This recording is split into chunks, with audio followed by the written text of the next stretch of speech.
Good morning, students. Please welcome to Pawan Jha Sir Commerce Academy. Today, I am ready with my accountancy subject of class 12th commerce, and today I would like to I would like to explain you about the part A section of accountancy for class 12th, accounting for partnership firms. And this is divided, these accounting for partnership firms are divided into different chapters broadly. First is the fundamentals, second is the change in the profit sharing ratio among the existing partners, then admission of a partner, then retirement or death of a partner, and dissolution of a partnership firm, which is this accounting for partnership firm is the major division, major section for class 12th accountancy, and which comprises of 30 marks.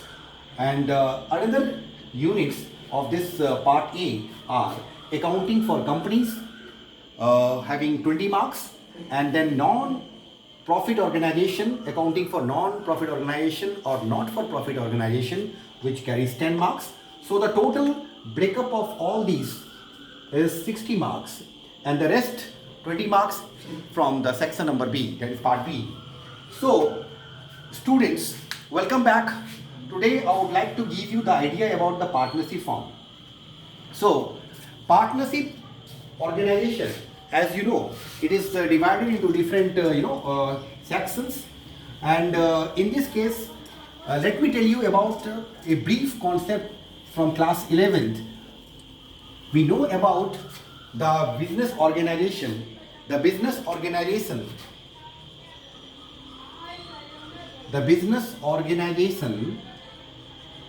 are of different three important types, broadly speaking. First is the sole proprietorship organization.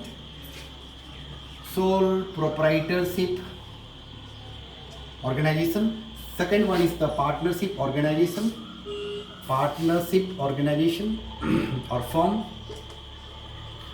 and third is the company, that is also called joint stock companies.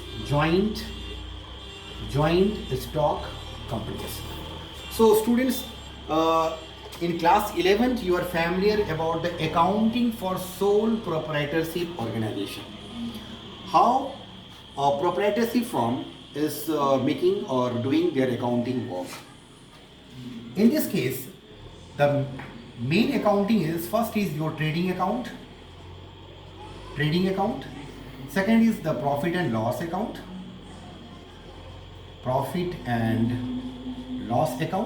And third is the balance sheet of a company, sole proprietorship organization. Because trading account, profit loss account and balance sheet, all these reflects the financial statement of the company for the sole proprietorship firm. Then after that, in this section we already done in class 11th. Now in class 12th we will focus about the partnership firm and the joint stock company point of view. So what is partnership firm? According to Indian Partnership Act 1932, Indian Partnership Act 1932, a partnership is an organization or firm in which minimum 2 partners is doing their business, and maximum, that depends, 20 or whatever it may be, that depends upon the organization, and the people they are working in this firm is called partners, and collectively they are called firm. Say for example, if A and B are the partners, so they are called partners of the firm, and collectively it is known as, suppose, A, B and company, or A, B and associate. All these are the firm's name or firm name. Now today we will focus about the accounting point of view, how this partnership firms are making account.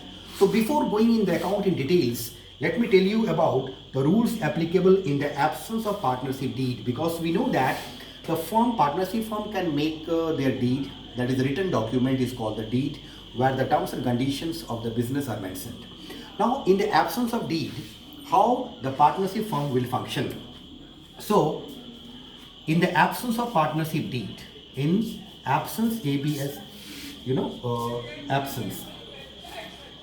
absence of deed, there are some points which is important to know about in the absence of deed. First is the profit and sharing ratio. So profit and sharing ratios are divided equally. Profit and sharing ratios, irrespective of their capital contributions, the profit or losses are divided equally. That is the point number one in the absence of deed. Point number two, interest on capital. Interest on capital. So when the deed is absent, in that case, no interest on capital shall be allowed to the partners. No interest on capital. Interest on capital should be allowed to the partners. If there is a provision for the interest on capital, then in the deed it will be allowed only when there is a profit. That is the meaning of that. And point number three is interest on drawings. Interest on drawings. No interest on drawings to be charged. No interest on drawings to be charged in the absence of the deed. And point number four is salary to the partner. No salary or any commissions are entitled. No salary or commission. No salary or commission is entitled to the partners in the absence of the deed. And then we have some more points. That is interest on loan and admission of the new partner, that I will be going to discuss in the next video.